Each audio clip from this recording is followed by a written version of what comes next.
თუ გამუდმებით ღელავ და ნერვიულობ, თუ დაძაბულობას გრძნობ და ხშირად ტირი, ან სულ ისეთი განცდა გაქვს, რომ რაღაც ცუდი მოხდება, მაშინ შენთვის მნიშვნელოვანი გზავნილი მაქვს. ეს ყველაფერი იმას ნიშნავს, რომ შენში მყოფი პატარა ნაწილი შეშინებული და მიტოვებულია.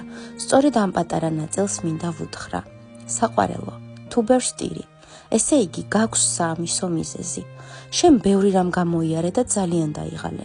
ეს არ არის სისუსტე არანაირად. საერთოდ ამას დიდი ძალა და გამბედაობა სჭირდება. შესაძლოა გგონია, რომ პატარა და უმწეო არსება ხარ. სინამდვილეში გაცილებით ძლიერი და მეტი ხარ. ეს ზუსტად ვიცი. და საიდან ვიცი?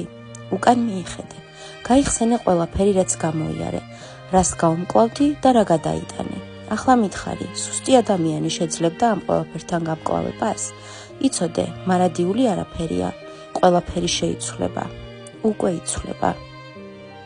თუ ეს ვიდეო შენს გრძნობებს შეეხო და ცრემლიც გამოიწვია შენში, ან მადლიერების გრძნობა გაგიჩნდა, ან შვება იგრძენი, ეს შესაძლოა იმაზე მიუთითებდეს, რომ შენი ნერვული სისტემა დიდი ხნის განმავლობაში სტრესის ქვეშ იმყოფებოდა, საჭიროებდა ბალანსს და რეგულირებას.